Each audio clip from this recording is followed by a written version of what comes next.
Bueno, muchas gracias Hernán y a 100% Seguros por invitarme a participar y bueno, un placer estar acá. Es mi primer salida después de un año, ¿sí? Así que por el vértigo que siento soy target para una compañía de seguros en cualquier momento, digamos, ¿sí? Y muy emocionado de estar acá, tanto desde el teatro como para toda Latinoamérica. Espero poder compartir algo que sea útil y voy a profundizar algunas puntas que dejó planteadas Lautaro y posiblemente lo que comparta con ustedes lo que ayude es a redundar en cuestiones que están muy puestas a disposición de todos respecto de las tendencias y de las que no son tendencias, son cambios que se hayan instalado. Pero voy a profundizar particularmente en un aspecto que es el de la cultura organizacional, la cultura de nuestros clientes, nuestra cultura, lo que nos está pasando en este momento y hacia adelante, y qué cosas podemos tener en cuenta para promover un cambio en este aspecto que es el más duro de todos. O sea, yo siempre digo que la cultura, tanto nuestra como de nuestras firmas, es más dura que el platino, o sea, no es un factor blando. Y tomé esta idea, que puede sonar fuerte, de una idea de los 90, de un autor que sigo mucho que se llama Robert Greene, que él planteaba en su momento cambio profundo o muerte lenta, en el sentido de que frente a lo inevitable del cambio uno tiene dos opciones, ¿sí? O hace un cambio profundo o se convierte en un muerto vivo, digamos, no en un zombie, dicho en términos casi cinemáticos hoy. Y esto era en los 90. En el siglo XXI es cambio profundo o muerte asegurada y la velocidad de cambio en ese sentido se ha acelerado mucho. Creo que ahí está. Bueno, muy corto de mi lado, yo he dedicado mi vida profesional, empecé a trabajar como consultor en transformación organizacional de muy joven, ya en la universidad. Y bueno, he dedicado mi vida profesional a acompañar a grupos de conducción y a redes de conducción en momentos de cambio, de disrupción o de cambio planificado o de cambio reactivo. Entonces, lo que voy a hablar, fundamentalmente lo que les traigo son cuestiones muy sentidas, estudiadas por mí, vividas en la práctica junto con mi equipo y peleadas codo a codo con miles de ejecutivos en la región. O sea, no estoy hablando de algo teórico, sino de algo sentido y vivido. Espero que eso se pueda registrar, porque las ideas por ahí no van a ser nuevas. Lo que yo quiero traerles es ciertas afirmaciones que me parece que los pueden llegar a ayudar. Primero parto por mi experiencia. Y esto coincide con la experiencia de muchos ejecutivos y clientes con los que he hablado, que yo soy cliente de varias compañías de seguros desde hace muchos años, desde hace más de 25 años, de varias. Compañías muy buenas, compañías con las que he sido fiel, soy un cliente hasta acá por lo menos de bajo riesgo y productivo, y siempre han estado cuando los necesité. Lo que sí, una cosa que me llamó particularmente la atención el año pasado es que ninguna de ellas se contactó conmigo de ninguna manera, por ningún medio y con ningún motivo, ni siquiera con una oferta agresiva de algo. Y después pensaba, en realidad nunca se contactaron conmigo, salvo cuando tuve algún evento en el que yo tuve que recurrir. Es decir, no saben quién soy, no saben de qué trabajo, no saben de mis ciclos de vida, no saben de mi patrimonio, no saben de mis proyectos, no lo saben, literalmente no lo saben. Y es gente excelente y son compañías excelentes, tremendamente serviciales, pero reactivas. No tienen ni idea de mí. Y seguramente están muy preocupadas por conseguir clientes o por incrementar el customer share, y yo en realidad mi share lo tengo repartido entre varias, digamos. Estaría dispuesto a integrarlo, pero no lo saben. Para mí, en ese sentido, con todo lo que aprecio este sector, es una historia de desconexión. Y por lo que he hablado, es una historia que la han vivido muchos, inclusive personas que están participando en este congreso, digamos. Entonces, ¿será una oportunidad de reconexión o no?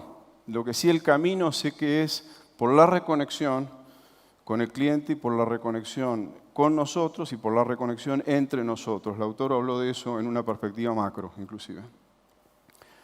A ver cómo va esto. Primera afirmación en este sentido, o segunda, sacándola del título, que es: yo no voy a hablar de cuestiones de tendencias, las voy a dar por supuestas, ni de cuestiones de estrategia, de estructura, de modelos organizativos, que me encante, que lo trabajamos. Voy a ir al corazón de temas de creencias, porque las creencias son las que determinan nuestro negocio. Lideramos y construimos organizaciones humanas. La segunda economía hasta el 2030 no va a tener más participación, la economía digital está avanzando muy claramente, pero por muchos años todavía el ser humano es determinante de las empresas y de los proyectos que llevamos adelante. Entonces, primera cuestión que me parece importante es, la pandemia es un ejemplo más de lo que viene ocurriendo a la vuelta del siglo XXI, que es que ha habido un cambio muy nítido en las formas de cambio, en la velocidad del cambio, en la interdependencia de los cambios, en la profundidad de los cambios. Y lo que yo percibo en mi trabajo con los ejecutivos es que seguimos esperando, está pasando ahora, en este verano, que estamos como todavía en una suerte de entre paréntesis, esperando a volver a un estado pre-marzo del 2020, y no terminamos de entender que ese mundo no existe más.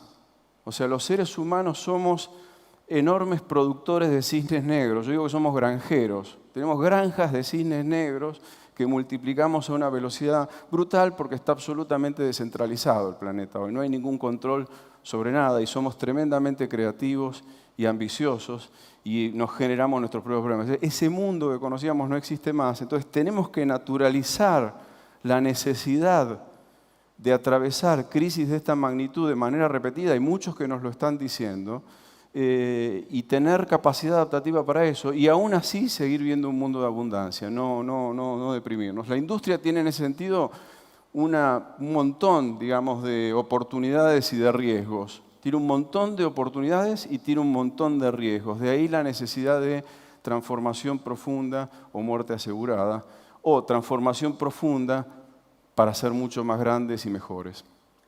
Segunda afirmación, en ese sentido, los finales de ciclo, las culminaciones, los que trabajamos en procesos de evolución organizacional, sabemos que son parte del ciclo de crecimiento. O sea, el crecimiento implica la declinación. Crecer implica morir varias veces. Y si vemos, nosotros cada vez vivimos más años y nuestras compañías cada vez duran menos. Entonces parece que es un elemento más para decir, naturalicemos el final de las cosas, familiaricémonos con eso, si empezamos a disfrutar más de renovar y de innovar.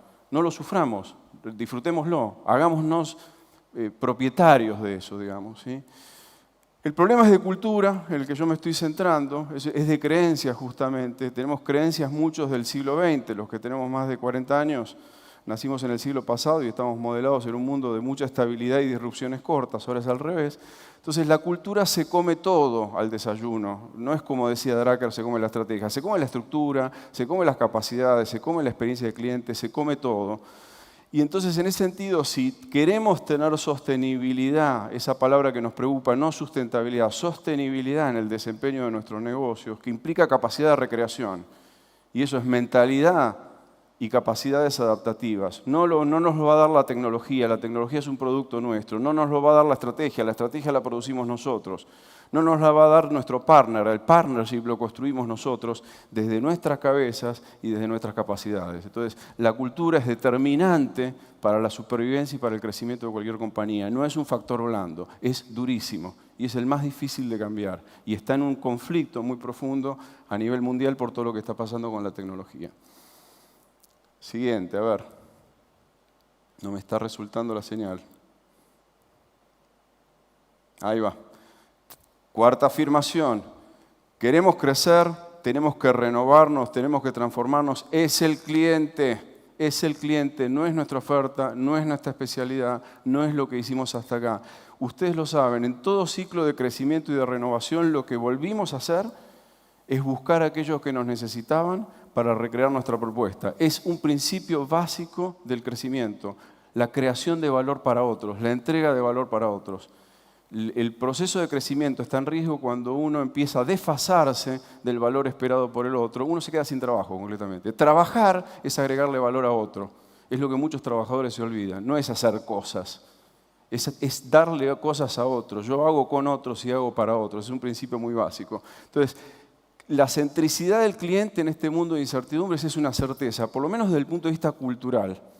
Tengas el modelo de negocio que tengas el modelo operativo que tengas, hagas la hibridación que hagas con tecnología. Si metes tecnología es para ir mejor por el cliente, no es para otra cosa, no es para generar eficiencias. Digamos. La digitalización es prima hermana de la centricidad del cliente. Digamos. Y en ese sentido, muy importante para la industria de seguros, Lautaro lo traía esto, nosotros como clientes, estoy teniendo problemas de señal,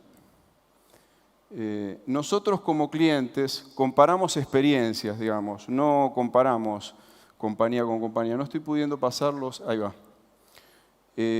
Comparamos experiencias, no comparamos compañías o sectores. Y en ese sentido, con la industria hay una dificultad porque la industria, como decía Lautaro, tiene un enfoque más endogámico ligado a su complejidad, a su regulación, la sofisticación de sus competencias de gestión de riesgo, que al cliente no le importan, digamos. A mí no me importa, para mí es algo opaco eso. Yo lo que quiero es mi vida, mis afectos, mis activos, mis riesgos. Quiero que la experiencia sea simple porque los comparo con Netflix, los comparo con la heladería del barrio, los comparo con un banco, los comparo con un hipermercado, los comparo con Amazon, los comparo con Mercado Libre. Estoy interactuando mucho con Mercado Pago. Me habla mucho todos los días Mercado Pago. Con las compañías de seguros mías no he hablado, no me hablan, no están conversando conmigo. Y esos actores ya están jugando en la periferia del sector de ustedes y van a aprovechar las ventanas no reguladas. Entonces hay un cruce entre las creencias de las compañías de seguros y las vivencias presentes, actuales de los clientes que va a chocar en algún momento. Va a chocar y la cultura se come sectores inclusive. Se come sectores. La cultura se puede comer el sector de transporte, por ejemplo.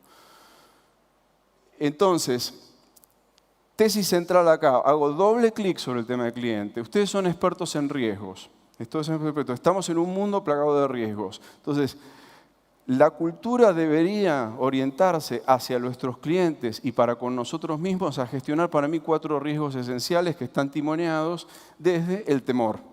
¿Sí? Lo que tenemos es temor. Yo vine con temor, acá es mi primera exposición. Vine feliz, alegre de volver a estar acá y a su vez con quick y con vértigo, digamos. ¿Sí? ¿Y cuáles son los temores principales o los riesgos principales? Uno es la tendencia a la desconfianza. A nivel global, en las compañías y en las corporaciones es un tema muy presente, los voy a desarrollar cada uno. La desconexión es un riesgo muy importante, que podemos ir por él, Lautaro habló algo de eso, y que podemos tomarlo también como una oportunidad. La desesperanza es un riesgo muy importante para nuestros clientes y para nuestras compañías, ¿sí? La creencia de no poder proyectar y la desactualización. Voy a ir viendo un poco cada riesgo y una recomendación central.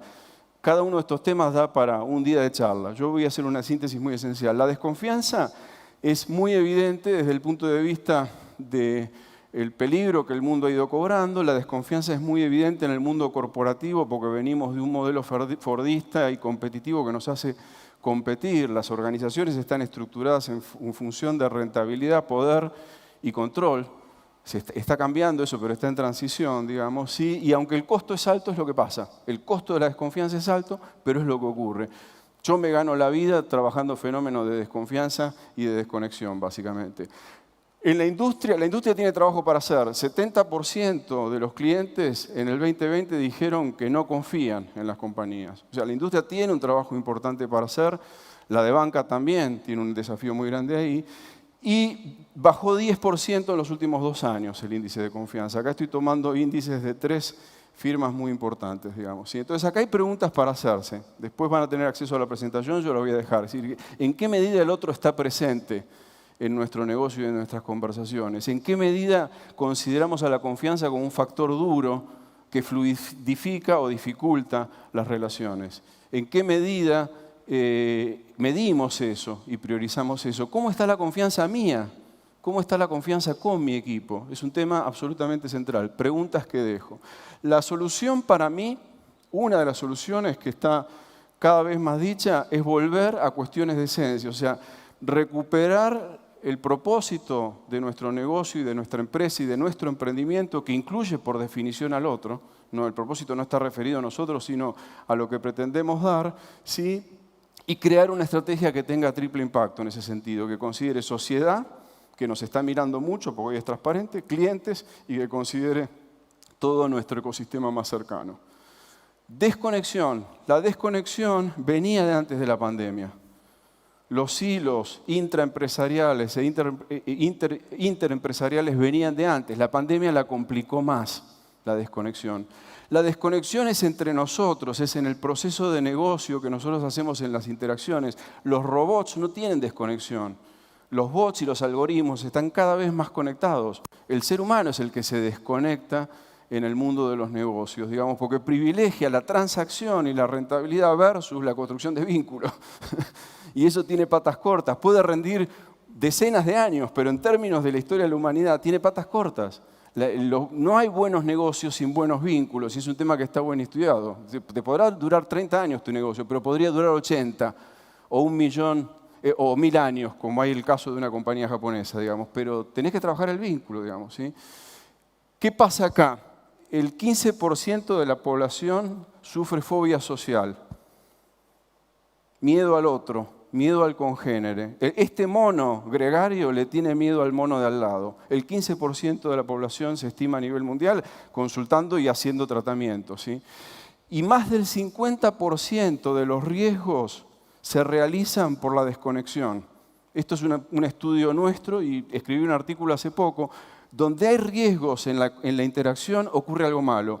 Una compañía al borde de la quiebra, pérdida de un mercado internacional, un proyecto tecnológico muy complejo que al momento del Go Live no sale, todo fruto de la desconexión. Entonces vaya si es una variable dura. La desconexión tiene una relación directa con la producción de riesgos. La pregunta está acá: ¿qué tan conectados estamos con nuestros clientes? ¿Qué tan conectados estamos en nuestra cadena de valor? ¿Qué tan conectados estamos entre las 10 o 15 personas más cercanas que trabajamos entre nosotros? Porque si hay desconexión va a pasar algo malo. Otro riesgo a gestionar, otra oportunidad para aquel que la vea. Ayer le decía a un cliente, la interacción entre ustedes, una compañía de energía que está en un problema muy serio, le digo, la interacción entre ustedes es performance, no es una competencia linda de evaluar. Si no mejoran su interacción, los 4 proyectos estratégicos que tienen no van a salir, porque ya tienen historia de eso. Entonces es una variable de performance que tiene que ser evaluada como tal, no una competencia a ser desarrollada. No está mal entendido. Es la infraestructura de que los proyectos estratégicos que ustedes tienen salgan. Desconexión. ¿Cuál es la solución para esto? Dejo preguntas. Tener un enfoque racional. Yo acá presento un enfoque que nosotros usamos hasta para hacer milanesas, digo yo, que es tener un enfoque de coordinación de acciones centrado en el otro y centrado en el beneficio recíproco. Yo acá traigo el enfoque consultivo de nuestros socios de Wilson Learning, que es dinamita. O sea, lo que tenés que hacer es, vos tenés que diseñar el proceso de conversación, tenés que pensar en él y tenés que evaluar dónde está la posición de los actores para hacerlo correcto en cada uno de los momentos. Yo tengo casi 30 años de experiencia haciendo consultoría. Yo sigo preparando mis llamados con los clientes.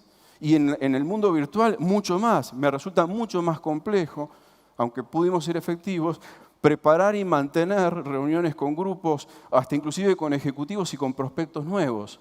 Vender un proyecto a Bolivia a gente que no nos conoce. ¿Cómo lo haces? Con un enfoque consciente, centrado en el otro, de coordinación de acciones. O sea, hay soluciones para eso. El tema es que buscamos la respuesta en otro lado. Queremos que el otro nos compre sin construir vínculo. No, no es así.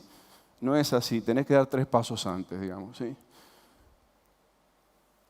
Disculpen, yo me apasiono por esto. No estoy enojado, estoy apasionado. Desesperanza. Voy llegando al final. Desesperanza. En el mundo, voy a poner números, 25% de la población mundial, dice en un estudio de Ipsos del 2020, sobre más de 200.000 personas, que se hizo durante todos los meses, 25.000 personas durante mes a mes, 25% dice que la dirección de su país y del mundo es la correcta. 75% decimos que vamos por un mal camino. Esto es un indicador macro, reciente, fresco, de la incapacidad para proyectar, de la incapacidad para tener esperanza. Y si no tenemos esperanza, no hay nada. No hay proyecto. Si no hay proyecto, no hay nada. Y eso en países latinoamericanos, hablo en este caso de Argentina y podríamos hablar de otros, Chile va parejo en este estudio con nosotros, aunque tiene una realidad distinta, esto se ha transformado en creencia. ¿Para qué tener esperanza? ¿Para qué proyectar? ¿Para qué ambicionar? ¿por qué no enfocarse en el corto plazo? Y en la miopía frontal, como dicen los neurocientíficos, de enfocarnos en el corto plazo, también produce riesgos. Entonces, yo tengo sueños, yo tengo esperanzas, yo tengo confianza. Yo soy un hombre esperanzado aunque tengo una visión distópica del futuro nuestro. Pero las compañías que me sirven no hablan de eso conmigo. Y yo, mientras tanto, llevo adelante mis proyectos solitos y con mi equipo de gente, que son unos divinos, y con mis socios. Pero las compañías que me sirven no hablan de eso conmigo, no saben quién soy. ¿Sí? Estoy en el tiempo final. ¿La solución cuál es acá, estimados? Miramos en qué momento está nuestra compañía en el camino de la crisis y de la poscrisis. Este es un modelo nuestro de 4 etapas. Veamos dónde está nuestra compañía y qué es lo necesario hacer. Nosotros vemos que en general es un momento de visionar, de empezar a repensar a pesar de la dificultad, y veamos dónde está la emoción. Porque por ahí nuestro negocio requiere visionar, es lo que estamos viendo en términos promedios como momentum, pero la emoción de las compañías está en distintos lugares. Algunas están acá, otras están todavía con una mentalidad de estabilizar y otras están con una mentalidad más de bien de superviviente, de proteger. O sea, ahí viene otro aspecto de la cultura de trabajar. ¿Qué requiere el momentum de nuestro negocio? ¿Dónde ponemos nuestra energía y la energía de nuestra gente? ¿Cuánto tiempo le estamos dedicando a visionar? Estamos llenos de excusas para decir en Argentina no tiene sentido. Es poco estratégico de decir eso, es muy riesgoso creerse con el paso de los años que integrar a largo plazo no tiene sentido. Las compañías que están construyendo la nueva economía piensan al revés. Y por último, la desactualización. Básicamente la máquina avanza a la velocidad del rayo, esto es previo a la pandemia, esto es World Economic Forum. Tenemos que repensar cuál es el lugar del ser humano. Tenemos que repensar cómo va a ser la organización humana y tecnológica nuestra. Tenemos que repensar qué competencias caducan y cuáles competencias emergen. Ya hay data sobre esto. 20 días por año vamos a tener que dedicar a aprender. Lo estamos haciendo. El año pasado lo hicimos muchísimo. Y tenemos que pensar cuál es el trabajo del liderazgo. A mí es un tema que me desvela porque la concepción del liderazgo es todavía una concepción muy gerencial, muy experta, muy de supervisión y control y muy de saber técnico, y está en la diagonal de lo que las compañías con las que yo trabajo requieren. El trabajo de liderazgo, la agregación de valor, si entendemos el trabajo como valor, pasa por otro lado. Si el mundo está en convulsión, si tengo que aprender a aprender, si tenemos que liderar una transformación atrás de otra, ¿eso lo va a hacer otro o será que eso es mi trabajo? Y yo sigo esperando que la tormenta baje para volver a montarme al caballo. No, el trabajo está en lo que la realidad trae.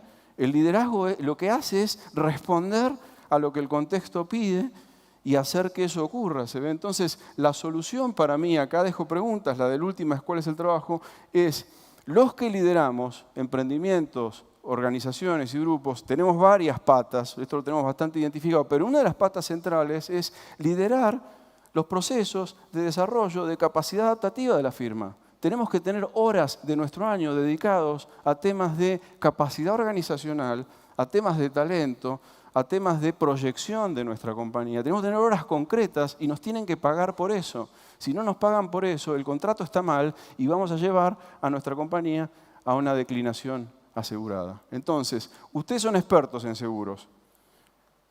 Pueden manejar riesgos y saben cómo transformarlos en oportunidades. ¿Por qué no hacerlos?